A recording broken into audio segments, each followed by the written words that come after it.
so much for watching Morning Live. Now, Nicholas Ninow, the person who raped a 7-year-old girl in the bathroom of a Dros restaurant last year, has been sentenced to life imprisonment. Now, Judge Papi Masupa handed down the sentence yesterday in the North Gauteng High Court, saying that Ninow has shown no remorse for his heinous crime. Ninow will also serve an additional 5 years in prison for the possession of drugs and another 5 years for defeating the ends of justice. And in addition, a 6-year-old Boitumelo Matsekoleng, a pupil at Baithudi Mohlahledi Primary School in Limpopo, was raped, has died of her injuries this week, and a 35-year-old suspect has been arrested. And these are just some of the current cases that South Africans are grappling with. And joining us now, Advocate Brenda Madumise from Wise Collective Social Justice, and from our Pretoria studios we have Themba Masango from #NotInMyName. Thank you so much to both of you for speaking to us this morning. And I think just to add to the case of that 35-year-old in Limpopo. Yeah. He appeared in the Nebo Magistrates Court yesterday, and the disturbing thing about that case is that the same man was also appearing in another court for the rape and murder of a 2-year-old boy who also died as a result of his injuries in December. So these are very disturbing stories, Advocate Madumise.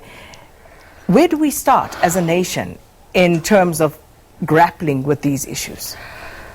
They're disturbing, and it's just not the Ninow case in Johannesburg. It's not just in Limpopo. It's in the Northwest, it's in the Free State, it's in the Western Cape. It's all around us, right? What is important, and what we as the activists are we're beginning to see traction in the country. There is concerted effort from all stakeholders to put gender-based violence and femicide on the nation's agenda, right? So the work that was done since last year by the #the total shutdown has literally achieved what we wanted, to ensure that we're sitting here, the two of us, and having this discussion and trying to ensure that there's justice meted out to those who violate others, right? And there's work that has been done consistently on a daily basis to ensure that the criminal justice system works. Why we are where we are today is precisely because the criminal justice system has failed a lot of citizens, right? We need to strengthen it. The announcement of the emergency plan by the president and allocate resources. And when you talk about resources, we're not just talking about money. We're looking at individuals who have a better understanding and a deeper understanding of gender-based violence. When you go out as a prosecutor to prosecute matters like these, you need to understand the nuances, the dynamics, everything else, right? You just don't walk in and think that it's another theft case. It's complicated. Rape cases are complicated. But in cases where you have evidence that is overwhelming, it should be done with the speed of a lightning, because you've got the evidence before you. Right? And you've said so many interesting things, but let me touch on a few before I go to Themba. Like, you spoke about the concept of justice, which is often very elusive, and our understanding of it is also very loose.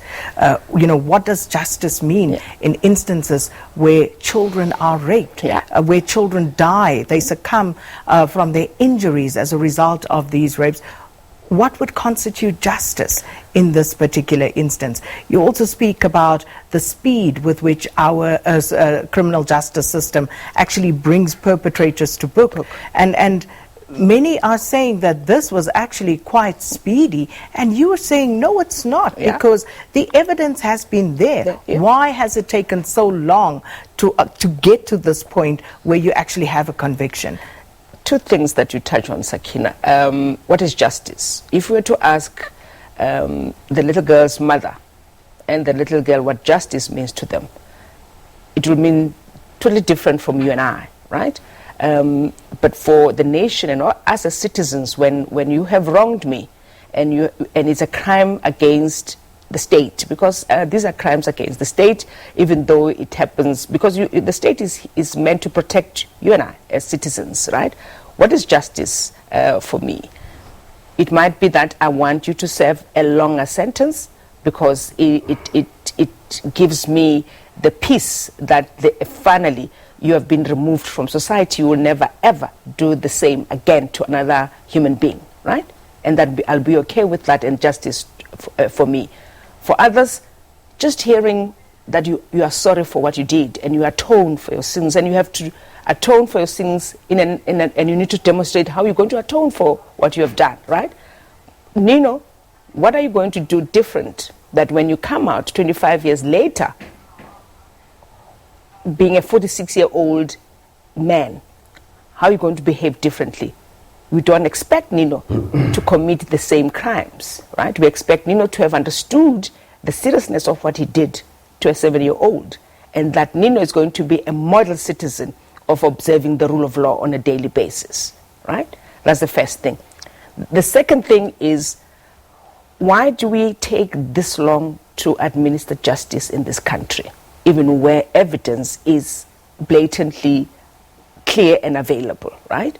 And we all need to take responsibility for this, because it's from the perpetrator side who the lawyers themselves will advise differently and use the law.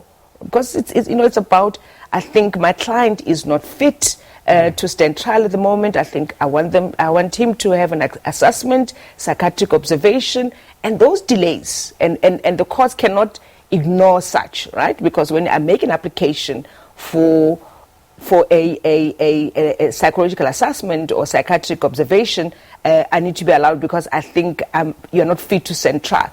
So such delays are there, but it requires that once all that is done, is to move with speed, because the evidence, the police have done their work and done it very thoroughly to present credible evidence so that the matter can proceed without any further delay. Themba Masango is in our Pretoria studio. He is, of course, with hashtag Not In My Name. Themba, with regard to yesterday's sentencing, you said, you were actually happy and that South Africa needs to see more of these types of sentences.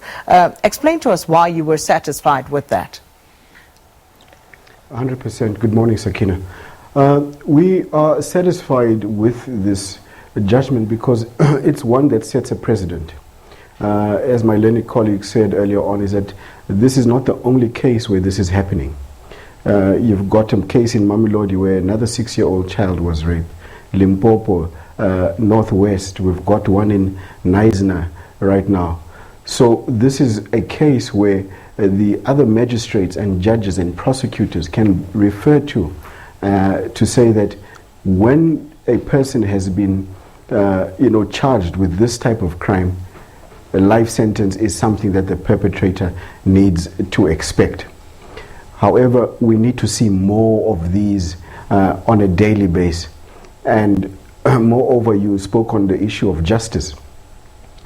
We need our justice system to be trained up with regards to issues of gender-based violence and the crimes that are committed towards children, from your prosecutor level right up to the judges, so that they know exactly how to deal with the case venomously and speedily. And in that way, perpetrators will be able to know that, if I do this, there's a likelihood that I'll never come back again. So we really welcome the sentence yesterday. It's a step in the right direction. It's far better than having conferences and sit-downs in offices that are air-conditioned every day. When you have sentences on the ground like this, you know that the tide is starting to change. Okay.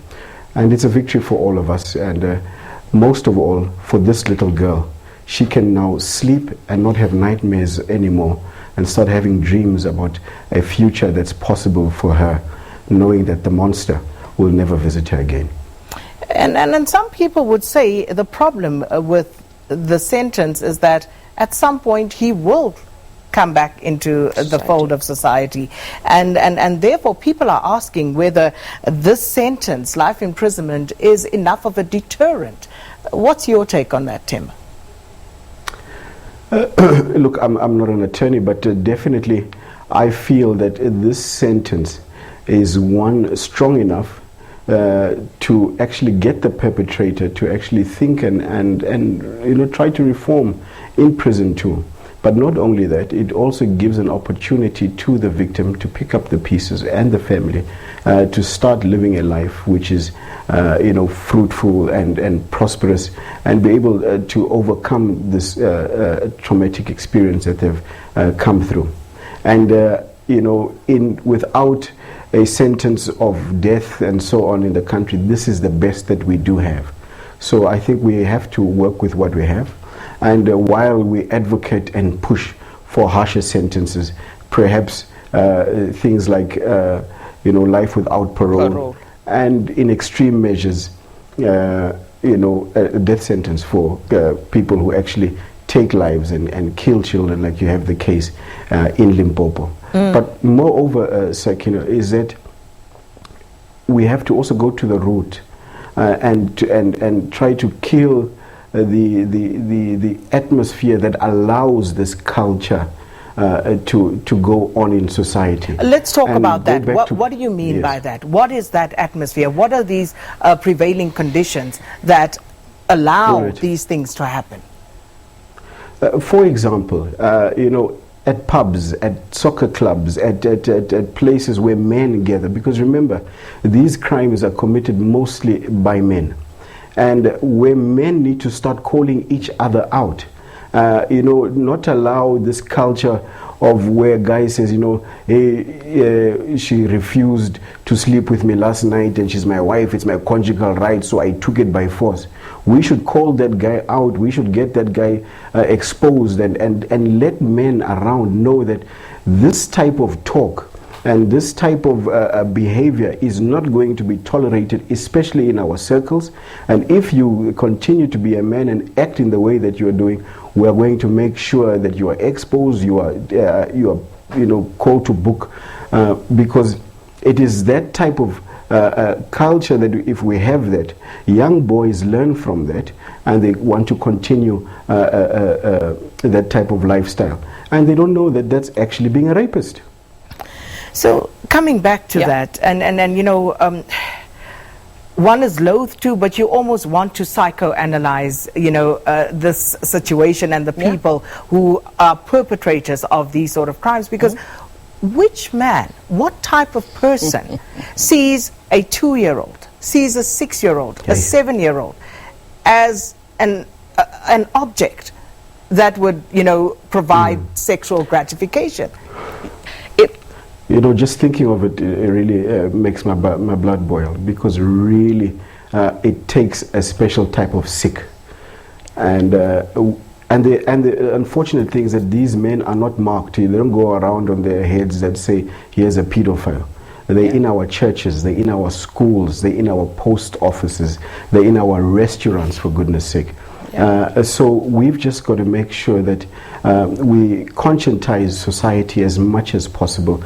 We teach the boy child and eradicate the toxic masculinity that seems to be embedded in men, and try to get the next generation and those who are around to say, guys, this is the way to behave, and the old way where you've been socialized does not cut it. It is completely wrong, and we need to make sure that we become a people that can be looked up to, especially as men and growing men in our society. The only way is to re-socialize everybody, because culture has not done us good, religion has not done us good. So it's going to take us, the people on the ground, on a daily basis, to conscientize one another so that we can actually reverse this pandemic that we are facing. Advocate Madumise, the criminal justice system also has a responsibility in terms of trying to rehabilitate a Nicholas Ninow before he is let back into society. But looking at the system right now, is our system capable of doing that? He spoke about having access to drugs, being by himself. What's your take on our system's ability to rehabilitate offenders? It's something that I understand the Minister of Justice and Correctional Services is now looking into in earnest, right? Because they know that is pervasive in the correctional centers. What programs do we put in place to ensure that we rehabilitate offenders, right? There are a number of people who are doing good work as NGO organizations, civil society organizations, assisting with the rehabilitations. Boitumelo Matsekoleng, for instance, runs a program in the prisons with men, right? And where, men are forced to look at the act itself. Why did I commit rape? Why did I abuse or assault my partner? And start to break it down and confront his own weaknesses that he thought he had and that forced him to behave in the manner that he did. In all of this, it's patriarchy, right? Men have been taught and socialized to believe that they have the power and control over women's bodies. They can sit in parliament and decide on whether I should have an abortion or not on my body, right? So the system has allowed them to think that they can decide for us. They can take from us, right? So that's what they've known for many years, and they've seen it happen in their lives through their uncles, their brothers, their fathers, right? And this is how you treat a woman. And when you ask men, who taught you how to treat another woman? They can't tell you, because they've all picked it up from conversations, right, amongst themselves. They've picked it up in when they're having a braai and having a discussion about you as a woman and how that body turns them on, and that's pervert, right? But they've learned from that. They have never had conversations around what a woman wants and how they wish to be treated. At the same time, we have been spending incredible amount of time on empowering women. Now you've got very strong women coming up, very assertive, confident, right? And we've left the young men on their own, right? And that's what Themba is talking about, that we need to bring them on board to understand that their masculinity that they thought was this important. There's nothing important about being masculine. Your machismo cannot be shown by demanding, by force, to have sex with a woman, right? There is a way of relating as human beings, and that's the work that is now happening all around us. And that's what I'm appreciative of, that in this 12 months we have managed to get South Africa talking on gender-based violence and confront it head on for what it is. All right, we're out of time, but just finally, Advocate Madumise, the sentence for Nicholas Ninow, do you think it could have been harsher? Listen, I mean, within the parameters of the law that we have, life imprisonment at the moment is 25 years, right? That's what it means. So for us, it's appropriate, it's 25 years, and we don't want him to have parole, right? When 25 years comes up, there has to be is he going to be released automatically? Because I heard the judge saying already we're going to have him on the sex offenders register, which is important. He should be there because he has raped a child and he is a sex offender. Now what we ask him for is that public offenders registry must be public, right? So that we know that he's there. So if at any stage, and this is part of the punishment because it continues, he has to demonstrate to society 25 years later that is worthy to be in our midst. And just to that, you have 30 seconds, Themba, your final word on it. Final word, definitely we feel that the sentencing was a correct one. And Nicholas Ninow has got it in his hands to show whether he can be somebody that can change. Furthermore, we need to remember the boy child, and that is why next week we're going to having a program in Pretoria where we're specifically speaking to boys and helping boys to re-socialize them and move the toxicity away from them. And today at 11 o'clock we'll be visiting the Dros restaurant again to make sure that they've kept their word, they've put measures in place, that an incident like they had last year never happens again. We want to see those cameras, we want to speak to the staff that they say that they have trained, and we want to make sure that an incident like this never happens anywhere else in our country, so that little girls can go to restaurants again.